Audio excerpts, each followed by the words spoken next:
नमस्कार, मैं ब्रजेश तिवारी। आज हम मध्य प्रदेश की राजधानी भोपाल से लगभग 125 किलोमीटर दूर है और आज हमारी मुलाकात हो रही है एक ऐसे शख्सियत से जो बहुत ही फेमस है। आइए उनका नाम बताते हैं। जी हाँ, हमारे साथ हैं मिस्टर विवेक तनखा जी।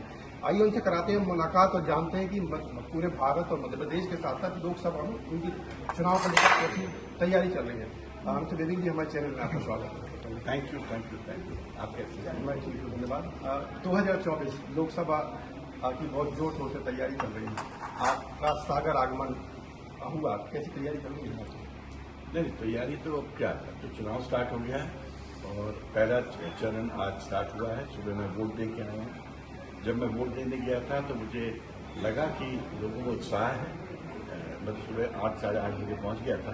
अच्छी लंबी क्यूज थी जहाँ मैं गया था और ये समझ आ रहा है कि लोग इस वक्त कुछ सोच के वहाँ जा रहे हैं।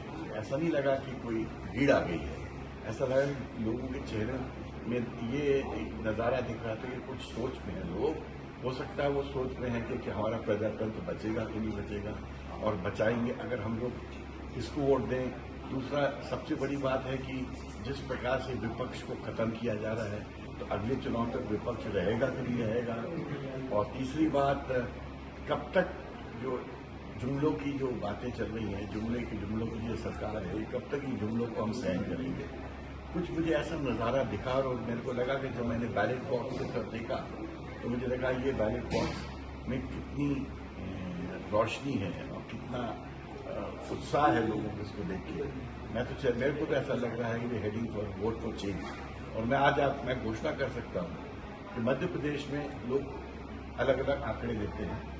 आंकड़े देना तो मेरा काम नहीं है क्योंकि सोशियोलॉजिस्ट लोग देते हैं, मगर अगर 5-6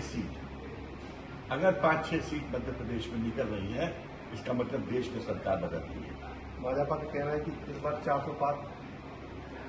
मैं तो ये बोल रहा हूँ मध्य प्रदेश में अगर कांग्रेस की 5-6 सीट, लोग तो 9-10 कह रहे हैं, मैं तो 5-6 की बात कर रहा हूँ। अगर 5-6 सीट भी मध्य प्रदेश में निकल रही है, इसका मतलब विपक्ष की सरकार दिल्ली में बन रही है। विपक्ष की बात की आपने, लोकतंत्र को खत्म होने की बात की हो रहा था, इसमें क्या कहीं ना कहीं ईडी और सीबीआई? अगर मुख्यमंत्रियों को कॉलर पकड़ के बंद किया जाए, हेमंत सोरेन जेल में है, अरविंद केजरीवाल जेल में है, मेरा मित्र संजय भी छूट के आए हैं, मनीष सिसोदिया आज भी जेल में है, आज उनकी एक और एमएलए को कल रात को ईडी ने पकड़ लिया है। ये कैसा चुनाव है? चुनाव के साथ ईडी भी साथ अपना काम कर रही है, लोगों को पकड़ के जेल में डाल रही है। ये ईडी, सीबीआई और आईटी ये नए वेपन्स हो गए हैं। ये ऐसा लगने लगा है जैसे कि सत्ता पार्टी के ये एक अंग है और ये पूरा चुनाव खाली लड़ रही है, इन अपने तीनों अंगों के साथ लड़ रही है। लोगों को ये पसंद नहीं आ रहा है क्योंकि इसी को तो हम कह रहे हैं अघोषित इमरजेंसी। ये अघोषित इमरजेंसी को खत्म करना अब हर नागरिक का दायित्व हो गया है। और जिस तरह से मुझे याद है 77 में जब विपक्ष जेल में था 18 महीने और विपक्ष छूट के आया था बाहर, उसके पास ना तो कोई पैसा था, संसाधन था, कुछ भी नहीं था, मगर उसके साथ जनतंत्र था, उसके साथ लोग थे और लोगों ने परिस्थितियां बदली। मेरे को लग रहा है अब फिर लोग इस वक्त परिस्थिति बदलने की मूड में हैं। मध्य प्रदेश में विधानसभा 2023 इलेक्शन के पहले का सरकमस्टेंस कुछ और था और रिजल्ट कुछ आ रहा है। देखिए, ये बार बार शंका बताई जा रही है ईवीएम के ऊपर, क्योंकि जब पुराने जमाने में हम चुनाव देखते थे और 1 लाख से भी कोई अगर जीतता था तो शहर के बाहर तक आवाज आती थी कि वो आदमी जीत रहा है। आजकल चुनाव खत्म हो जाता है और हवा तक नहीं ऐसी महसूस होती है और 40,000, 50,000, 60,000 से लोग बरस पे आते हैं। ये जो हमने जबलपुर में देखा, जो सागर में देखा और सब जगह देखा, उससे सबको एक शंका होने लगी है कि क्या ये चुनाव फेयर है, क्या ये मेथड फेयर है जिससे चुनाव कराया जा रहा है।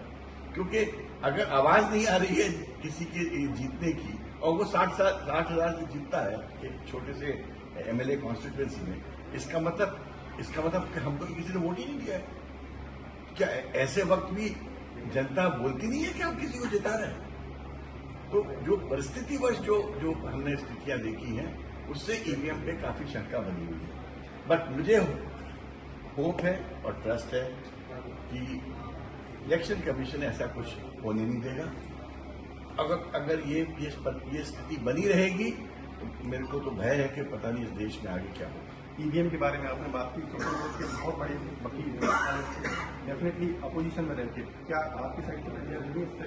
जनता का तो कहना है कहीं ना कहीं, जनता बोल रही है कि रिजल्ट कुछ और होना था, रिजल्ट कुछ और आया, आपने ये भी बोला, तो इसमें आपकी साइड से क्या सपोर्ट है? ऐसे लोग जो चाह रहे हैं कि सच्चाई हो अपने प्रजातंत्र को बचाने के लिए चल रहा है। कल तक सुप्रीम कोर्ट में बहस तो चल रही थी और हमारे मित्र लोग तो बहस कर रहे थे, कल ही तो ऑर्डर रिजर्व हुआ उसमें। अब ये तो सुप्रीम कोर्ट के ऊपर है ना कि आप प्रजातंत्र की रक्षा के लिए आप कितने आगे आएंगे। हम सुप्रीम कोर्ट थोड़ी हैं, हमको भी at the end of the day supreme court पे डिपेंड करना पड़ता है और सुप्रीम कोर्ट ने आप अपना जजमेंट को सुरक्षित रख दिया है कल। अब देखते हैं 2-4 दिन में सुप्रीम कोर्ट क्या बोलता है इस विषय पर। सागर आए हुए हैं आज, स्पेशली चंद्रभूषण सिंह बुंदेला जी सोमवार रहे हैं, कैसा है माहौल? नहीं, आज तो फर्स्ट डे में आया हूँ सागर और बुंदेला जी के बारे में सुना है कि अच्छे व्यक्ति हैं, मिलनसार हैं, सक्षम भी हैं, तो ऐसे व्यक्ति का चांसेस इस माहौल में अच्छा होगा, क्यों नहीं होगा। और विपक्ष की लड़ाई लड़ रहे हैं, इस वक्त विपक्ष की लड़ाई लड़ने के लिए कोई तैयार है, यही बड़ी बात है, क्योंकि आधे से ज्यादा लोग तो डरे हैं, भयभीत हैं। तो जो आदमी निडर होकर सामने आया है, मैं तो उसको सलाम करता हूँ। धन्यवाद चैनल पे आने के लिए। तो ये थे हमारे साथ विवेक तनखा जी, जिनका सीधा कहना है कि बहुत अच्छा माहौल है यहाँ पे चंद्रभूषण सिंह बुंदेला का, उन्हें माहौल आके देखा हुआ है और लगातार सभी जगह जहाँ फॉर्म भर रहे हैं हम लोग जा रहे हैं। हमारे कैमरे पर इस तरह बने रहिए और हम लगातार इस तरह की शख्सियत से आपकी मुलाकात कर आते रहेंगे। कैमरामैन आसिम के साथ मैं ब्रिजेश तिवारी, सागर।